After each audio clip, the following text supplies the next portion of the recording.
नमस्कार, न्यूज की पाठशाला में आप सभी का स्वागत है। मैं हूं सुशांत सिन्हा। ये वो पाठशाला है जहां सबकी क्लास लगती है, खबर का हर चैप्टर खुलता है, इतने विस्तार से खुलता है कि जब आप इस क्लास से निकले तो उस खबर के मास्टर होकर निकले।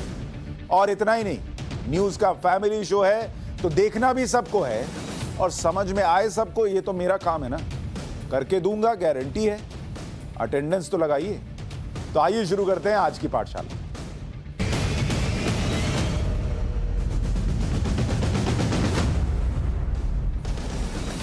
सबसे पहले आपको बताऊं आज पाठशाला में आपके लिए क्या लेकर आया हूं। ये बोर्ड तो यहां से निकल कर आ गया, लेकिन हम खबरों में क्या निकाल कर लाएं। आज मुस्लिम वोटों का प्रश्न पत्र हल करेंगे, क्योंकि मुस्लिम वोट बैंक को लेकर बड़ी चर्चा है। पार्टियां टिकट बांट रही हैं और उस टिकट को बांटने में मुस्लिम वोटर को कैसे रिझाने की कोशिश है, समीकरण बैठाने की कोशिश है। आज पूरा क्वेश्चन पेपर आपके सामने हल करके दे दूंगा। एक एक बात आपको समझ में आ जाएगी। अखिलेश के MY वोट में बंटवारे का चैप्टर भी लेकर आया हूं। अखिलेश यादव का मुस्लिम और यादव वाला जो वोट बैंक है उसमें कौन सेंध लगा रहा है, पूरी डिटेल में आपको बताऊंगा। उसके बाद मुफ्त वाले चुनावी वादे में कितनी चपत लगेगी ये आपको समझाऊंगा। एक वोट की कीमत समझाने वाला चैप्टर भी आपके सामने रखूंगा। 3 साल पहले की रेलवे भर्ती पटरी से क्यों उतरी, इसका चैप्टर भी खोलेंगे। और आखिर में गजबे है में JCB वाले दुल्हनिया ले जाएंगे, ये चैप्टर भी आपको बताऊंगा। लेकिन पाठशाला की शुरुआत पॉलिटिकल साइंस की क्लास।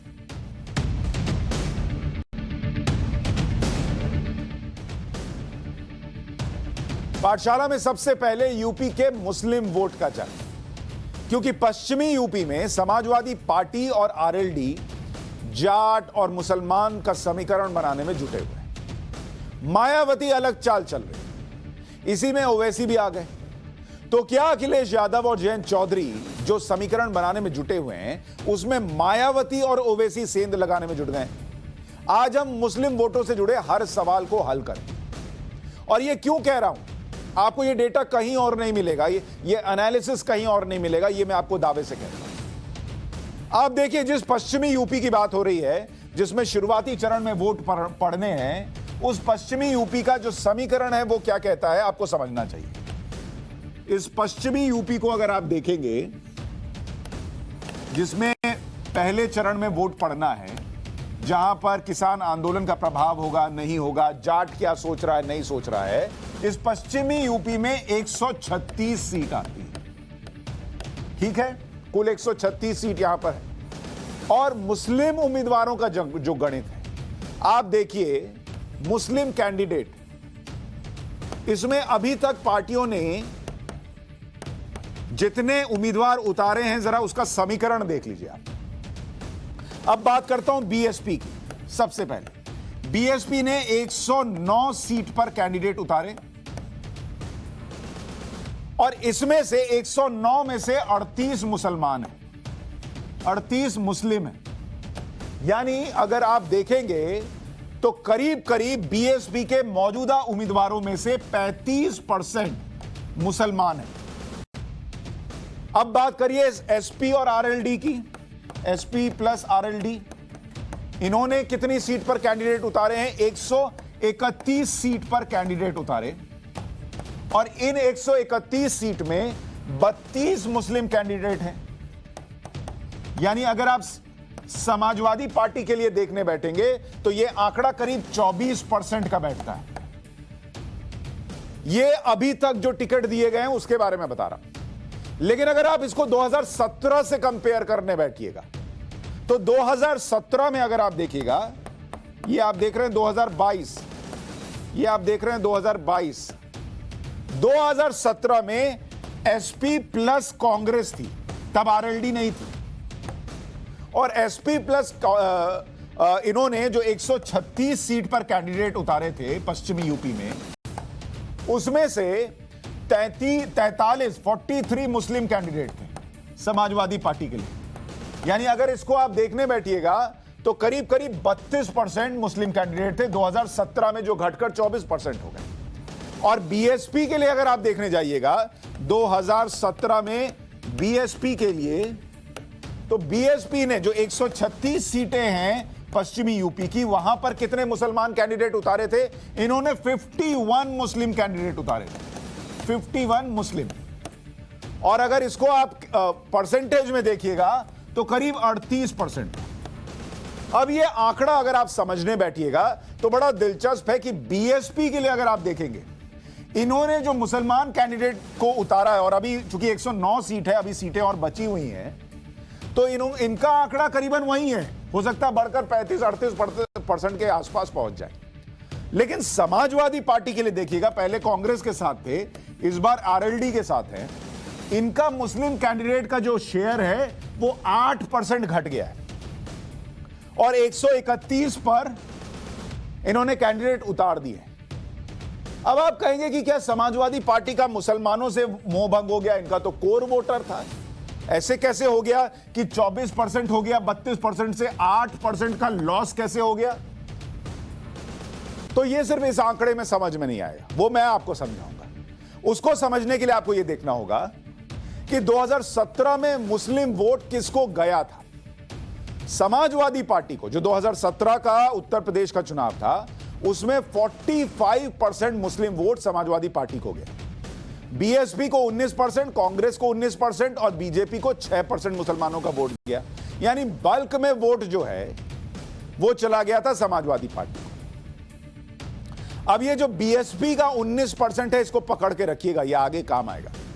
पश्चिमी यूपी का गणित क्या है, इसको आपको समझना चाहिए। पहले पार्टियों ने किसको टिकट दिया, अब अगर आप पश्चिमी यूपी देखेंगे तो पश्चिमी यूपी में मुस्लिम वोटर जो है, मुस्लिम वोटर वो करीब 27% है, 27% मुस्लिम वोटर है। जाट यहां पर 15% है, 15%, और दलित जो है वो यहां पर 25% है। अब आप इस बात को समझते जाइए, यह आंकड़ा कितना इंपॉर्टेंट है। गुर्जर यहां पर 4% हैं, 4% हो गए, और अगर आप देखेंगे राजपूत यहां पर 8% हैं,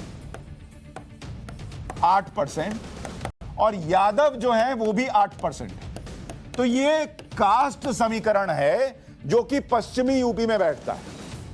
और पश्चिमी यूपी में मुस्लिम वोटर 27% और जाट वोटर 15%, ये दोनों जो हैं वो डोमिनेट करते हैं वहां पर सीटों पर, कौन जीतेगा कौन हारेगा इसको। इसलिए अगर आप जब देख रहे थे कि बीएसपी ने करीब 38% मुसलमानों को टिकट दिया यहां पर, और समाजवादी पार्टी ने भी पिछली बार 32% मुसलमानों को टिकट दिया था पिछली बार, तो उसके पीछे वजह यही थी। लेकिन इस बार समाजवादी पार्टी के लिए मुसलमानों का आंकड़ा कैसे घट गया, यह आपको समझना चाहिए।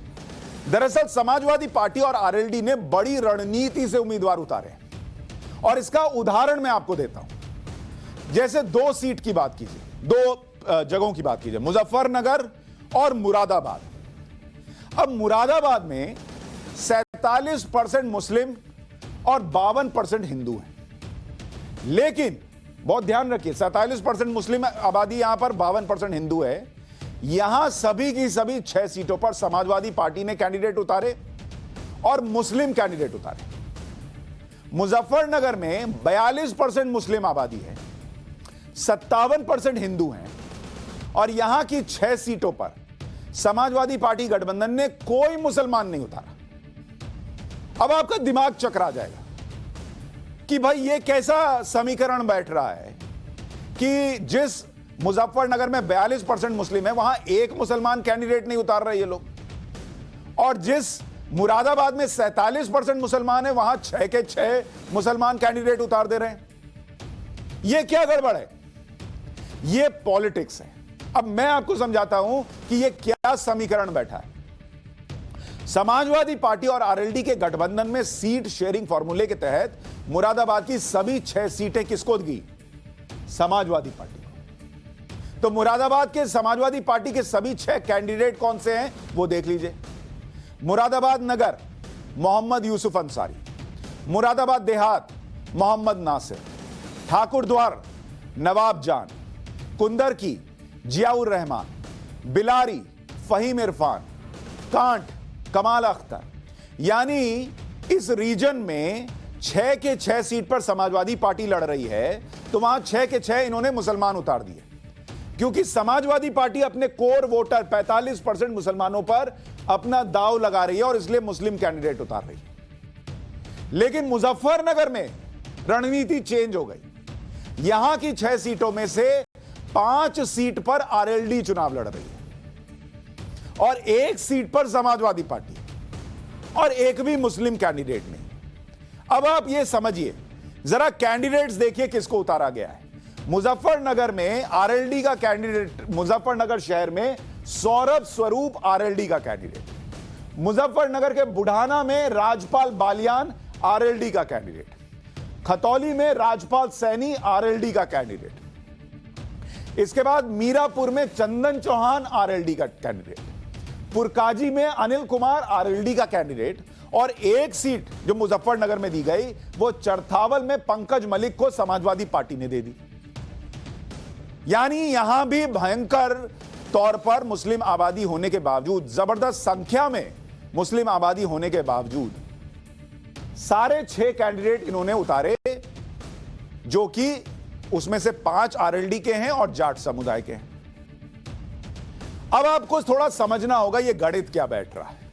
दरअसल मुजफ्फरनगर में समाजवादी पार्टी को यह लगता है कि अगर जाट वर्सेस जाट नहीं खड़ा किया, जाट वर्सेस मुसलमान हो गया तो मामला गड़बड़ा जाएगा।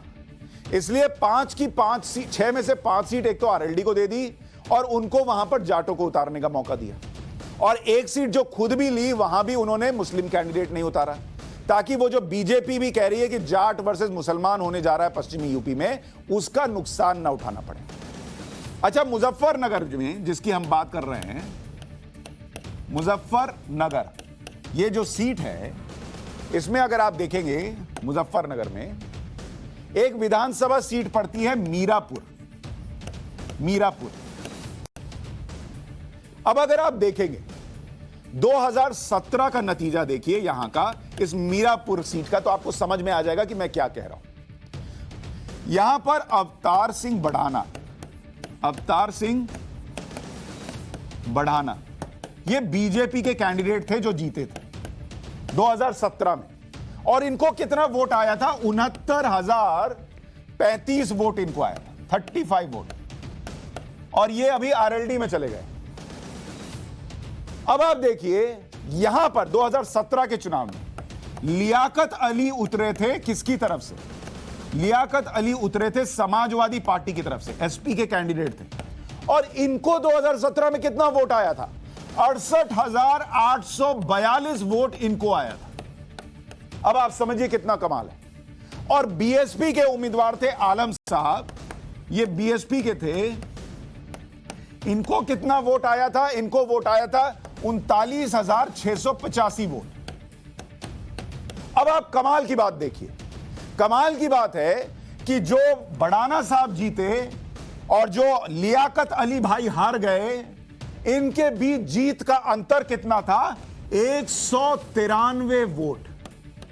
मात्र 193 वोट से अवतार सिंह बढ़ाना बीजेपी के कैंडिडेट जीते और लियाकत अली समाजवादी पार्टी के कैंडिडेट हार गए। हैरानी की बात यह है कि इस बार 193 वोट से हारने वाले लियाकत अली को मुजफ्फरनगर के मीरापुर में टिकट ही नहीं दिया गया, और यह सीट समाजवादी पार्टी ने आरएलडी को दे दी, और आरएलडी ने चंदन सिंह चौहान को उतार दिया। अब आपको गणित समझ में आ रहा है कि यह पूरा समीकरण यह बैठाया जा रहा है कि जो 45% मुसलमानों का वोट समाजवादी पार्टी के लिए गया था पिछले चुनाव में 2017 में, समाजवादी पार्टी यह मानकर चल रही है कि यह तो हमारे साथ आ ही जाएगा, और इसके लिए वो तमाम हथकंडे अपना रही है, तरीके अपना रही है, वो अभी आपको आगे दिखाऊंगा। लेकिन उसको यह लगता है कि अगर बीजेपी जाटों के साथ होने की बात करती है और जाट उनके साथ जाता है, तो इसको काटने का तरीका है कि लियाकत अली को टिकट मत दो, आरएलडी को मौका दो और चंदन चौहान को उतार दो बीजेपी के कैंडिडेट के खिलाफ।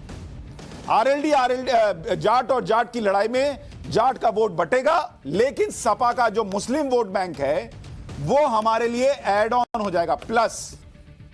और ये 193 का जो आंकड़ा पिछली बार स्पीड ब्रेकर बना था, इसको पार कर लिया गया।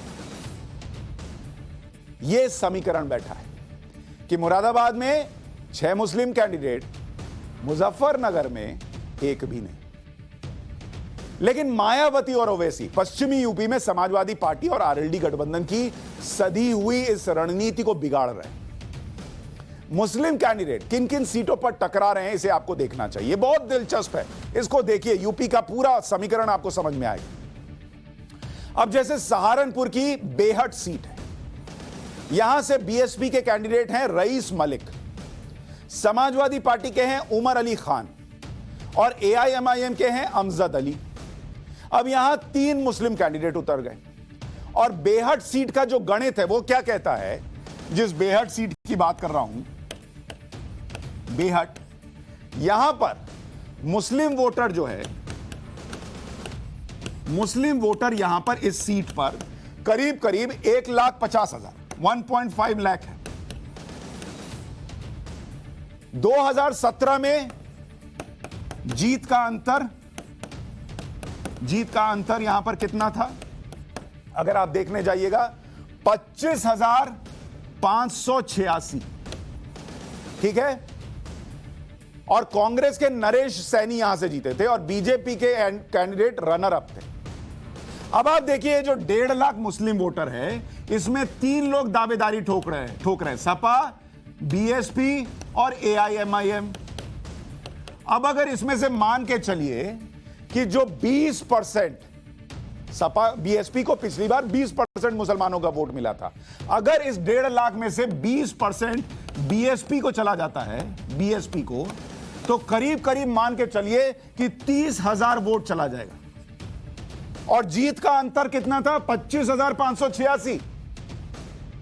अब आप सोचिए कि सपा ने रणनीति तो बहुत अच्छी बनाई, लेकिन अगर बीएसपी अपने 20%, 19% पे कायम रही तो यहां खेला हो जाएगा और जो सेकंड नंबर पे बीजेपी थी वो निकलकर ऊपर आ जाएगी। ऐसी एक सीट नहीं है। मुरादाबाद की कुंदर की सीट, यहां से बीएसपी ने किसको उतारा, चांद बाबू मलिक। एसपी ने उतारा जियाउर रहमान बर्क। एआईएमआईएम ने किसको उतारा, हाफिज वारिस।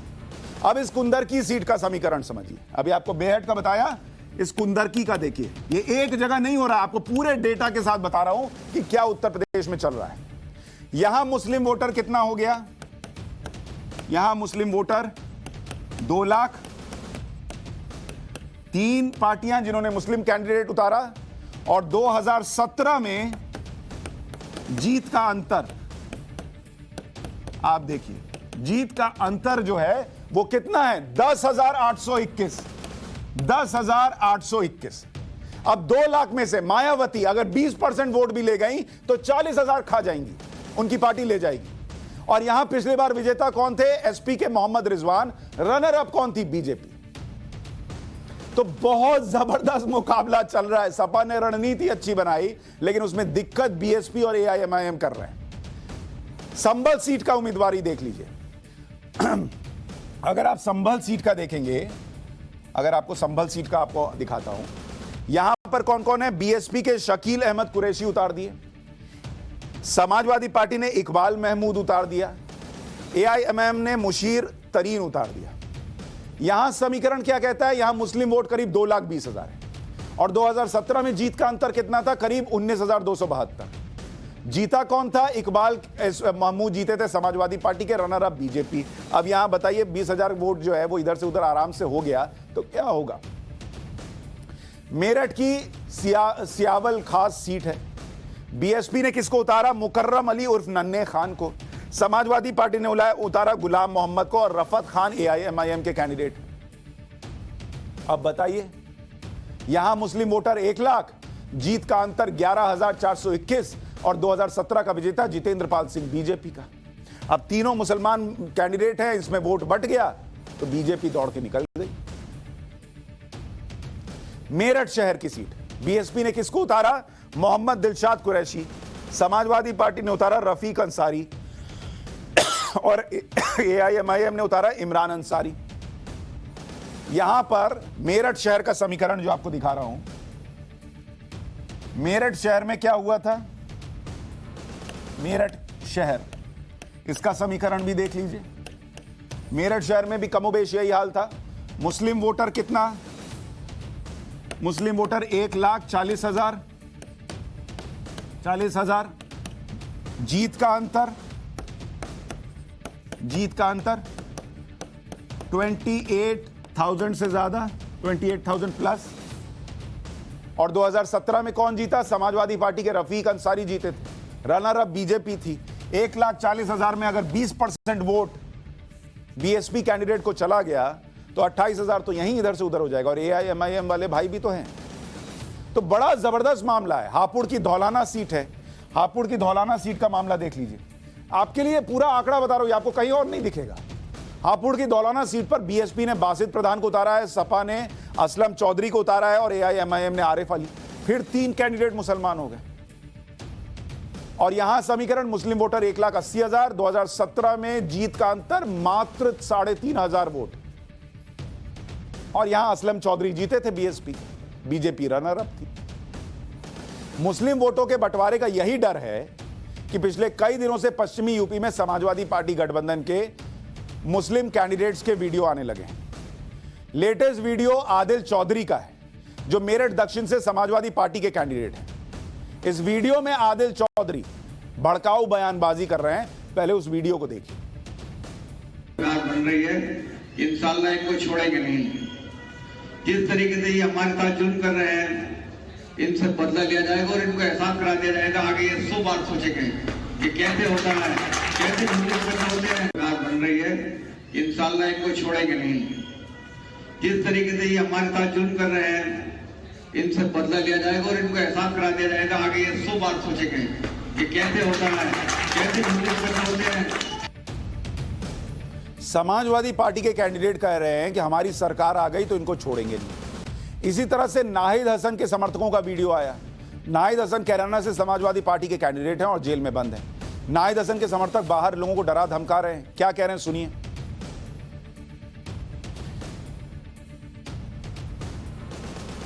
उसमें कहा जा रहा है कि हमारा चौधरी जेल से लड़ रहा है, वहां 24,000 जाट है और अगर 1 मिनट में भी कुछ इधर से उधर हुआ तो सब हम गड़बड़ कर देंगे। अब आप ये खुद सोचिए कि ये सारे ऐसे बयान जो वीडियोस बन रहे हैं, दिख रहा है कि लोग वीडियो बना रहे हैं, ये समाजवादी पार्टी के कैंडिडेट के ही क्यों आ रहे हैं? ओवैसी साहब की पार्टी के क्यों नहीं आ रहे? मायावती की पार्टी के क्यों नहीं आ रहे? दरअसल ये जो अभी मैं आपको समीकरण समझा रहा था, इसमें समाजवादी पार्टी को ये लग रहा है कि कहीं जो ये मुस्लिम वोटों का बिखराव हुआ तो हमारा तो मामला गड़बड़ा जाएगा। तो ये मत समझिए कि ये वीडियो बाहर आ गए, देखकर ऐसा लगता है जैसे ये वीडियो बाहर लाए गए ताकि एक मैसेज क्लियर दिया जा सके कि आपको एक मुश्त वोट करना है और हमें ही वोट करना है क्योंकि हम ही वो पार्टी हैं जो आपके लिए खड़े होंगे। तो ये वो पश्चिमी यूपी का समीकरण है जो आपको समझना चाहिए। पूरा क्वेश्चन पेपर डेटा के साथ, उदाहरण के साथ हल करके बताया कि चल क्या रहा। अब पॉलिटिकल साइंस की क्लास में फ्री वादों वाला चैप्टर।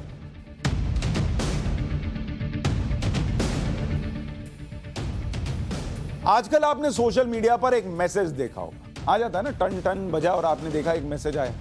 अब उस मैसेज में कुछ ऊपर की लाइनें लिखी हुई हैं, लेकिन मैं आपको नीचे की लाइन बताता हूं कि उसमें एक छोटी सी लाइन नीचे लिखी हुई है और वो छोटी सी लाइन कहती है, बहुत छोटी सी लाइन है, व्हेन समथिंग इज फ्री, मतलब अगर आपको कोई चीज मुफ्त में मिल रही हो, व्हेन समथिंग इज फ्री, इस फ्री शब्द को देखिए, you are the product.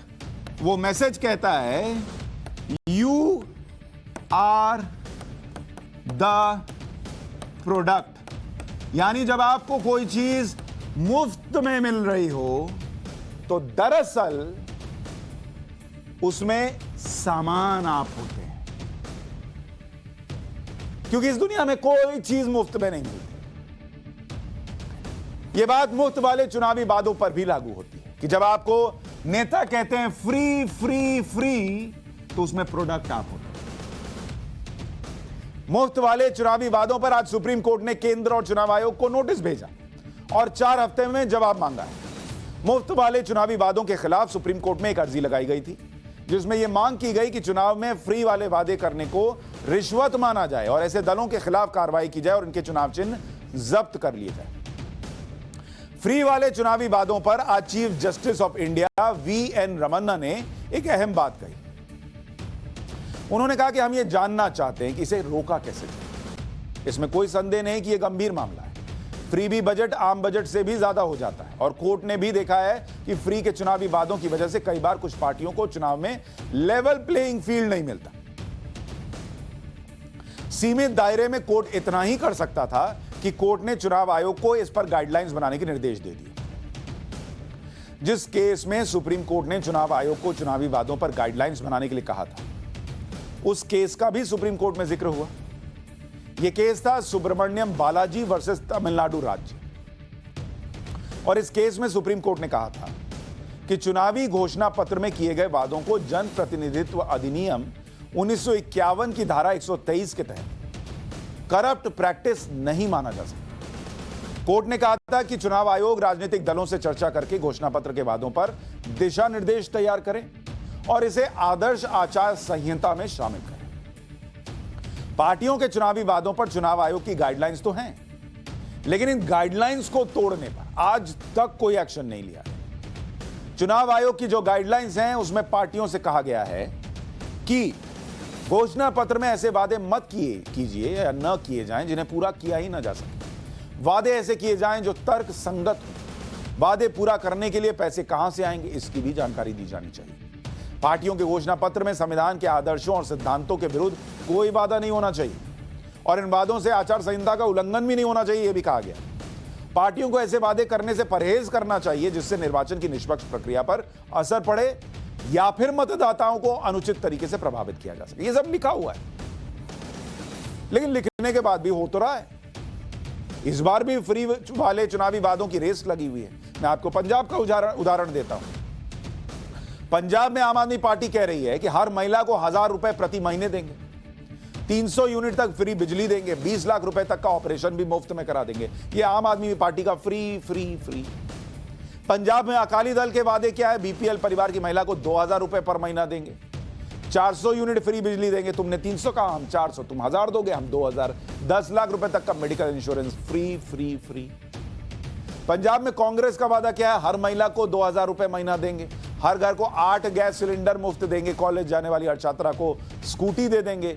Free free free but रहा है। अच्छा, ये पंजाब में अकेले नहीं है, गोवा में फ्री वाली पॉलिटिक्स देखिए। आम आदमी पार्टी कह रही है 300 यूनिट बिजली फ्री, हर घर को एक नौकरी देंगे, मुफ्त तीर्थ यात्रा करवा देंगे। बीजेपी के वादे क्या हैं? 16,000 लीटर पानी फ्री देंगे, वरिष्ठ नागरिकों को तीर्थ यात्रा करवाएंगे। यूपी में भी फ्री वाली पॉलिटिक्स चल रही है। बीजेपी कह रही है ग्रेजुएट छात्रों को फ्री स्मार्टफोन और टैबलेट देंगे, 10वीं 12वीं के टॉप स्टूडेंट्स को फ्री लैपटॉप मिलेगा। समाजवादी पार्टी कह रही है 300 यूनिट फ्री बिजली देंगे। हमने आपको उस दिन समझाया था कि इसका कैलकुलेशन क्या बैठता है। हर महिला को 1500 रुपए हर महीने देंगे और 25 लाख रुपए का किसान शहादत सम्मान देंगे। कांग्रेस कह रही है 12वीं की छात्राओं को स्मार्टफोन देंगे, ग्रेजुएट छात्राओं को स्कूटी देंगे, हर घर को 8 मुफ्त गैस सिलेंडर देंगे, 10 लाख रुपए तक का इलाज मुफ्त देंगे। Free free free free but रहा। फ्री वाले चुनावी वादों से सरकारी खजाने पर क्या बोझ पड़ेगा? सुप्रीम कोर्ट में लगाई गई अर्जी में पंजाब का उदाहरण दिया गया। इसमें दावा किया गया है कि अपने अपने चुनावी वादे पूरे करने के लिए, अगर आप देखने बैठिएगा, पंजाब के अंदर जो पॉलिटिकल पार्टीज कह रही हैं कि हम फ्री देंगे, फ्री का खर्च क्या बैठेगा? कितनी कमाल की लाइन है, फ्री का खर्च। आम आदमी पार्टी जो वादे कर रही है कि हम फ्री में दे देंगे, उनको हर महीने 12,000 करोड़ रुपए खर्च करने पड़ेंगे अपने फ्री वाले वादों को पूरा करने के लिए, हर महीने, पर मंथ। अकाली दल को, शिरोमणि अकाली दल, इनको अपने फ्री वाले वादे पूरे करने के लिए 25,000 करोड़ रुपए हर महीने खर्च करने पड़ेंगे, हर महीने। और कांग्रेस पार्टी जो चुनावी वादे कर रही है पंजाब के अंदर, उसमें दावा किया गया है कि उनको अपने वादे पूरे करने के लिए 30,000 करोड़ जो है वो हर महीने खर्च करने पड़ेंगे, हर महीने।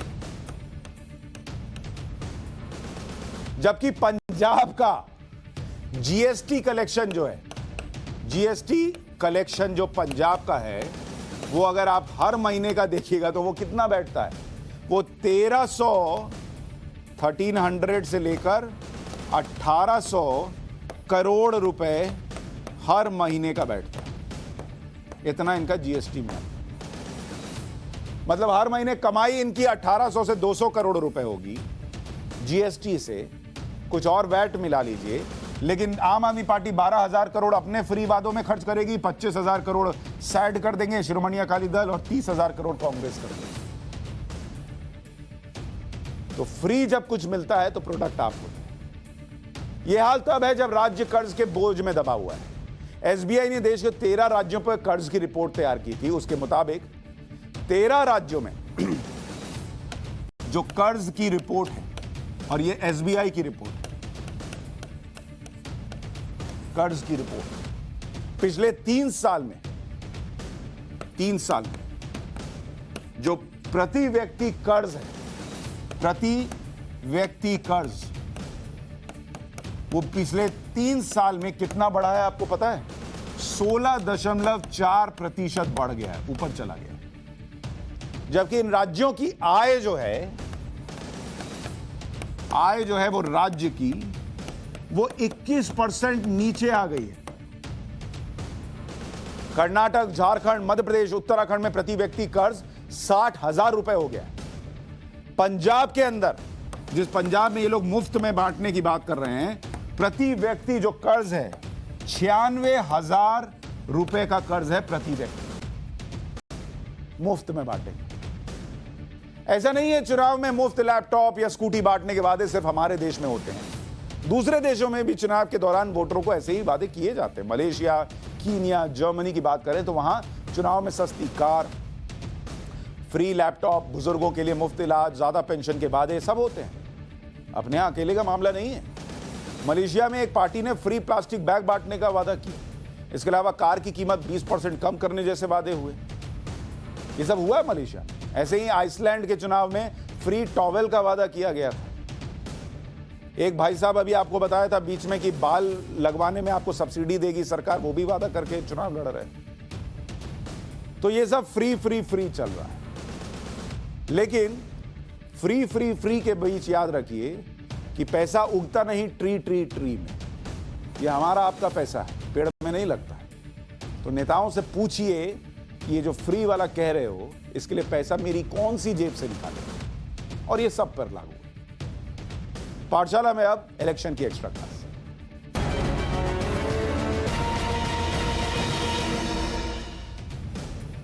चुनाव में एक एक वोट की कीमत होती है। एक्स्ट्रा क्लास में हम आपको आपके वोट की अहमियत बताएंगे, क्योंकि आज 12वां नेशनल वोटर्स डे है। पहले आपको नेशनल वोटर्स डे के बारे में थोड़ा सा बता दूं। 25 जनवरी 1950 को चुनाव आयोग की स्थापना हुई। चुनाव आयोग के 61वें स्थापना दिवस पर वोटर्स डे शुरू हुआ। 2011 में तत्कालीन राष्ट्रपति ने वोटर्स डे का शुभारंभ किया। 25 जनवरी 2011 को पहली बार नेशनल वोटर्स डे मनाया गया और इस बार की theme electoral literacy for stronger democracy रखी गई। मकसद नए मतदाताओं को वोटिंग के लिए प्रेरित करना है। आओ वोट करो, लोकतंत्र में जरूरी है। भारत में इस वक्त कितने वोटर?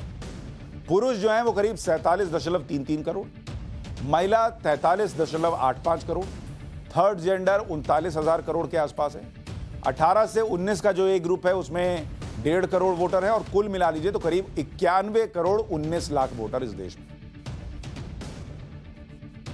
आजादी के बाद पहला आम चुनाव 1952 में हुआ था और 1952 में अगर आप देखेंगे जब पहली बार चुनाव हुआ तो 1952 में 61.16% वोटिंग हुई। 60% से ज्यादा लोगों ने अपने मताधिकार का इस्तेमाल किया। और जब 2019 के लोकसभा चुनाव की बात कीजिएगा तो 67.42% लोगों ने वोटिंग की। अब बताइए, इतने साल बीत गए और हम 61 से अभी 67 पे पहुंचे। 1952 के चुनाव में वोटर 17 करोड़ थे, 2019 के चुनाव में 91 करोड़ हो गए। भारत में वोटिंग का कोई दिन निश्चित नहीं होता, लेकिन दुनिया में कई देशों में वोटिंग का दिन निश्चित होता है। जैसे ज्यादातर देशों में रविवार को वोटिंग होती है। अमेरिका में मंगलवार को होती है, कनाडा में सोमवार को होता है, ब्रिटेन में गुरुवार को मतदान होता है। ऑस्ट्रेलिया में देखिएगा तो न्यूजीलैंड, ऑस्ट्रेलिया और न्यूजीलैंड में शनिवार को वोटिंग होती है।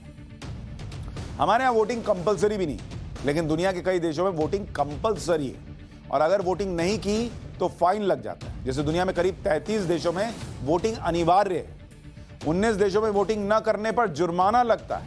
ऑस्ट्रेलिया में वोटिंग न करने पर $20 का फाइन है। बेल्जियम में वोटिंग नहीं करने पर जुर्माने का प्रावधान है। ब्राजील में वोट करने नहीं जाइएगा तो पासपोर्ट जब्त हो जाएगा। सिंगापुर में वोटिंग नहीं करने पर मताधिकार छिन जाता है। बोलीविया वोटिंग नहीं करने पर 3 महीने की सैलरी देनी पड़ती है। बाप रे बाप, इससे अच्छा तो वोट कराइए भाई, 3 महीने की सैलरी देनी पड़ जाएगी। भारत में हर चुनाव से ठीक पहले वोटर लिस्ट अपडेट की जाती है। वोटिंग के दिन तक वोटर लिस्ट अपडेट नहीं होती, लेकिन कई देशों में वोटिंग के दिन तक आप वोट देने का रजिस्ट्रेशन करा सकते हैं। जैसे अमेरिका में वोटिंग वाले दिन भी रजिस्ट्रेशन होता है। मतलब आज मूड बन गया कि चलो हम वोट देंगे, लेकिन रजिस्ट्रेशन नहीं कराया तो आज भी हो जाएगा अमेरिका में। कनाडा में मतदान वाले दिन रजिस्ट्रेशन करा सकते हैं। फ्रांस में लिस्ट में नाम अपने आप दर्ज हो जाता है। स्वीडन में टैक्स डेटाबेस से वोटर लिस्ट तैयार होती है। और हमारे यहां जो वोटर कार्ड भी बनता है वो भी कमाल का बनता है। अभी हाल में हमारा वोटर कार्ड चेंज हुआ, मेरा वोटर कार्ड चेंज हुआ। मेरे पिता के नाम की जगह मेरी पत्नी का नाम डाल के भेज दिया। अब क्या ही बोला जाए, अब वो जब चेंज होगा तब आदमी वोट देने जाएगा। आपके एक वोट में कितनी ताकत है ये समझना जरूरी है। 1999 में अविश्वास प्रस्ताव में एक वोट से अटल जी की सरकार गिर गई, पर वो वोट जनता का नहीं था, लेकिन वो जनता ने जिसको चुनकर भेजा वही तो वोट दे रहा था ना वहां। तो आपके वोट की कीमत है सरकार को बनाने और गिराने में, आपका प्रतिनिधि वहां तय करता है। सरकार के पक्ष में 269 वोट पड़े थे, विरोध में 270। 2008 में कांग्रेस के सीपी जोशी एक वोट की वजह से राजस्थान के सीएम नहीं बन पाए थे। सीपी जोशी सीएम पद के दावेदार थे, लेकिन अपनी सीट नाथ द्वारा में एक वोट से हार गए।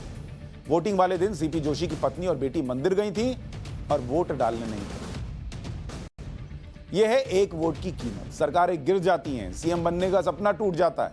आपके एक वोट की कीमत की बात करें तो 2019 लोकसभा चुनाव पर सरकारी खर्च 66,000 करोड़ का था, और हर लोकसभा सीट पर 100 करोड़ रुपए खर्च हुए थे। एक वोटर पर लगभग 700 रुपए। वोटर्स डे पर आपको दुनिया के सबसे करप्ट इलेक्शन के बारे में भी बताते हैं। इतिहास का सबसे भ्रष्ट चुनाव पश्चिमी अफ्रीका के देश लाइबेरिया में 1927 का चुनाव माना जाता है। 1927 में लाइबेरिया में केवल 15,000 रजिस्टर्ड वोटर्स थे, और तब वहां के राष्ट्रपति चार्ल्स डीबी किंग को 2,34,000 वोट पड़े। 17,000 रजिस्टर्ड थे और 2,34,000 वोट पड़ गया। उनके प्रतिद्वंदी को केवल 9,000 वोट मिले। गिनीज बुक ने इसे लिखित इतिहास का सबसे भ्रष्ट चुनाव माना था। इतना गड़बड़ भी करनी थी तो लिमिट में करते ना भाई, लाखों में पहुंचा दी, और है ही 17,000 वोट। अच्छा, अब बात थोड़ा सा गोवा चुनाव की भी कर लेता हूं। गोवा समेत कई राज्यों में माइनॉरिटी को लेकर बीजेपी पर दोहरे मापदंड के आरोप लगते रहते हैं। इसी मुद्दे पर हमारे एग्जीक्यूटिव एडिटर निकुंज गर्ग ने गोवा के मुख्यमंत्री प्रमोद सावंत से एक खास बातचीत की है, जरा वो देख लीजिए। डॉक्टर साहब, अच्छा आपने नवभारत की बात की। नवभारत हमारा हिंदी चैनल भी है जो अभी हाल फिलहाल में ही लॉन्च हुआ है। तो नवभारत के सिलसिले में मैं आपसे एक बात पूछता हूं कि बार बार ये क्रिटिसिज्म होता है भारतीय जनता पार्टी का कि जब गोवा जैसी स्टेट आती है, मणिपुर जैसी स्टेट आती है, तो माइनॉरिटी के वोट, क्रिश्चियंस के वोट या माइनॉरिटी की प्रैक्टिसेस जैसे बीफ ईटिंग हो या कोई भी, वो इंपॉर्टेंट हो जाती हैं आपके लिए। लेकिन जब आप उत्तर प्रदेश के चुनाव में जाते हैं तो इन्हीं मुद्दों को बड़ा भुनाते हैं अपने फेवर में, और ये दूसरों को ऐसे दिखाते हैं जैसे कि कोई वो देश विरोधी लोग हैं।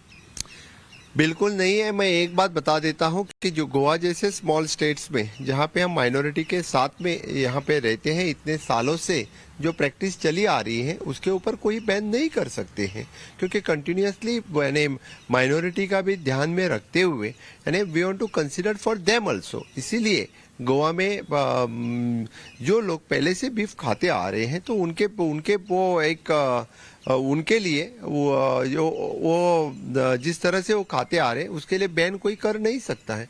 That is there. और पाठशाला में अब एक और जरूरी क्लास जिससे करोड़ों बेरोजगार युवाओं का भविष्य जुड़ा है। जब देश 73वें गणतंत्र दिवस की तैयारी कर रहा है तो बिहार के लाखों छात्र रेलवे ट्रैक पर प्रदर्शन कर रहे हैं। बिहार में 10 दिन से रेलवे भर्ती बोर्ड के रिजल्ट पर हंगामा मचा हुआ है। छात्र रेलवे ट्रैक जाम करके अपना विरोध दर्ज करा रहे हैं। कहीं से ट्रेन पर पथराव की खबर आ रही है, कहीं ट्रेन में आगजनी की गई है, कई जगह छात्रों और पुलिस के बीच झड़प हुई। कई जगह पर प्रदर्शनकारियों को रोकने के लिए पुलिस ने आंसू गैस के गोले भी छोड़े। ये छात्र रेलवे भर्ती बोर्ड की नॉन टेक्निकल पॉपुलर कैटेगरी यानी एनटीपीसी की परीक्षा के रिजल्ट और सिलेक्शन पैटर्न में बदलाव का विरोध कर रहे हैं। इस परीक्षा का रिजल्ट 15 जनवरी को आया था, लेकिन रिजल्ट आते ही छात्रों का विरोध शुरू हुआ। और यह विरोध बिहार में इसलिए ज्यादा हो रहा है क्योंकि बड़ी संख्या में इस परीक्षा में बिहार के छात्र शामिल हुए। यह पूरा मामला आपको समझना होगा। आरआरबी एनटीपीसी की भर्ती के लिए रेलवे ने मार्च 2019 में आवेदन मांगे थे। परीक्षा जून 2019 में होनी थी, कोरोना आ गया, दूसरे कारण भी आ गए, तय समय पर परीक्षा ही नहीं हुई। विरोध और प्रदर्शन के बाद अगस्त 2021 में यह परीक्षा हुई। परीक्षा कंप्यूटर बेस्ड टेस्ट जिसको सीबीटी कहते हैं उस फॉर्मेट में आयोजित की गई, कई चरणों में हुई। परीक्षा के बाद सीबीटी 1 का रिजल्ट 15 जनवरी 2022 को आया और यह रिजल्ट सभी भर्तियों के लिए नहीं आया। रिजल्ट आने के साथ ही छात्रों ने प्रदर्शन शुरू किया। छात्रों के विरोध का कारण भी आपको जानना चाहिए। छात्र आरोप लगा रहे हैं, पहला आरोप कि 2019 के नोटिफिकेशन के हिसाब से रेलवे को एक वैकेंसी के लिए 20 अभ्यर्थियों का चयन करना था, लेकिन रेलवे ने एक वैकेंसी के लिए 4 से 5 अभ्यर्थी चुने। आरोप नंबर 2 है कि एक ही अभ्यर्थी का रोल नंबर 4-5 कैटेगरी की वैकेंसी के लिए चुन लिया गया। आरोप नंबर 3 है कि नोटिफिकेशन में कंप्यूटर बेस्ड टेस्ट यानी सीबीटी 2 की बात ही नहीं की गई थी, जबकि अब सीबीटी 1 क्लियर करने वालों को सीबीटी 2 देना होगा। आरोप नंबर 4 है कि नोटिफिकेशन के हिसाब से 33 साल तक की उम्र के युवाओं को ही नौकरी मिलेगी, लेकिन 2019 में जब कोई 31 साल का था तो वो अब 33 साल से ज्यादा हो गया, तो फिर अब उसे नौकरी कैसे मिलेगी? और उसमें उसकी तो कोई गलती नहीं है। बीच में कोरोना आया, आपने टेस्ट नहीं लिया, तो वो क्या उम्र रोके बैठेगा कि भाई अभी तुम आगे मत बढ़ो, मैं 31 का ही रहूंगा क्योंकि कोरोना की वजह से एग्जाम नहीं हुआ? तो ये सब सरकार को सोचना होगा, रेलवे को सोचना होगा। नहीं सोचे हैं तो लोग नाराज हो रहे हैं। एक बार सुनिए छात्रों को। पहले यूपी के लिए 2019 में नोटिफिकेशन आया जिसमें कहा गया था एक एग्जाम, उसके बाद फिजिकल, उसके बाद मेडिकल और ज्वाइनिंग। लेकिन आज सरकार 3 साल बीतने के बाद एग्जाम में जो महीने दिन से कम समय है तो पहले की 2 एग्जाम देंगे, जो सरासर गलत है। उसके लिए हम लोग हंगामा कर रहे हैं। एनटीपीसी जो धांधली हुआ है वो भी सरासर गलत है। और रिजल्ट जारी करना चाहिए, जो सरासर गलत है। एक स्टूडेंट का 5 में रिजल्ट दिया है और किसी का 1 में भी नहीं दिया, वो भी गलत है। ताकि दोषी किसको मानते हैं आप? दोषी है सरासर रेलवे विभाग है और मोदी गवर्नमेंट किया है, नरेंद्र मोदी और सोनी वैष्णव का। और हमारे मेन मांग के आप कह रहे ग्रुप डी एनटीपीसी का भी। पहली बात जो रेलवे को सोचनी चाहिए कि छात्रों को भी कोई शौक तो है नहीं कि वो विरोध प्रदर्शन करें। उनके भी रोजगार का मामला है, उनको भी तकलीफ हो रही है। ठंड में जिस ठंड में लोग सोच रहे हैं रजाई से निकले ना निकले, वो बेचारे प्रदर्शन कर रहे हैं। सोचिए, हाल ये है कि परीक्षा का नोटिफिकेशन 2019 में आया, परीक्षा 2021 में हुई, रिजल्ट 2022 में आया और उस रिजल्ट पर भी विवाद हो रहा है। रेलवे बोर्ड ने 2019 में जो भर्ती निकाली थी, कुल वैकेंसी थी 1,03,769। आवेदन आए 1,26,00,000 और आवेदन की फीस थी 500 रुपये। लगभग 3 साल हो गए, नौकरी मिल नहीं पाई है। नए बदलाव के बाद इस भर्ती में और समय लग जाएगा, तो छात्र नाराज होंगे। इस विवाद पर रेलवे ने भी सफाई दी। रेलवे ने कहा कि पूरी प्रक्रिया नियमों के मुताबिक हो रही है। सीबीटी 2 के बारे में नोटिफिकेशन में बताया गया था। दूसरे चरण में 5 स्तर की सीबीटी आयोजित होगी। एक उम्मीदवार का चयन योग्यता के हिसाब से कई बार होगा। पदों से 20 गुना ज्यादा उम्मीदवारों के चयन की बात नहीं थी। समय बचाने के लिए 12वीं और ग्रेजुएट लेवल की परीक्षा एक साथ ली गई। ये रेलवे का तर्क। जिस तरह से बिहार में छात्रों ने रेल रोककर प्रदर्शन किया, रेलवे ट्रैक को नुकसान पहुंचाया है, उस पर रेलवे ने नोटिस भी जारी कर दिया है। रेलवे ने कहा है कि प्रदर्शनकारियों की तस्वीरों के आधार पर पहचान की जा रही है। दोषी पाए गए उम्मीदवारों पर पुलिस एक्शन के साथ रेलवे में नौकरी प्राप्त करने से आजीवन प्रतिबंधित किया जा सकता है। अब रेलवे कुछ कह रहा है, छात्र कुछ कह रहे हैं। छात्रों से भी अनुरोध यह है कि भाई उनको भी समझना चाहिए, आप ट्रेन में आग लगाएंगे, आप तोड़फोड़ करेंगे तो आपका नुकसान है, आपकी इमेज खराब हो जाएगी। फिर लोग आपके साथ कैसे खड़े होंगे? ऐसा ही एक नोटिस आएगा कि भाई आपको कैसे नौकरी दें, आप तो आगजनी करते थे। प्रदर्शन कीजिए, विरोध कीजिए, अपनी आवाज उठाइए, लेकिन शांति से कीजिए। और रेलवे को भी सोचना चाहिए कि अगर ये हो रहा है तो कैसे इसको शांत किया जाए। सिर्फ कह देने से और जवाब दे देने से नहीं होगा ना। छात्रों से बात कीजिए और इसको सुलझाइए। मसला इस देश के युवाओं का है, यही लोग देश बनाते हैं। नौकरी किसको मिली ये तो अलग बात है, लेकिन पाठशाला में अब वो चैप्टर जिसका नाम है गजबे।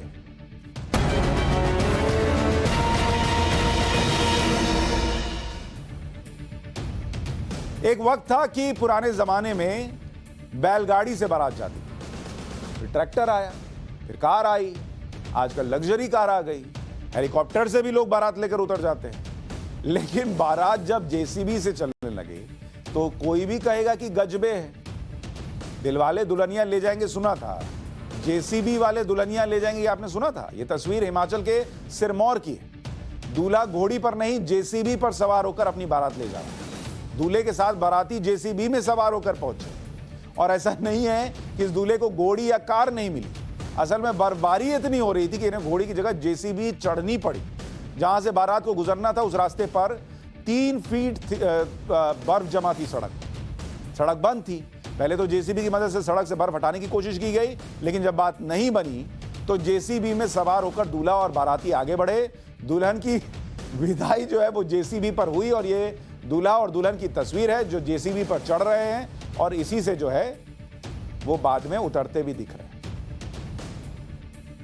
तो शहर में कितनी भी ठंडक हो जाए, रिश्तों में गर्माहट बनी रहनी चाहिए।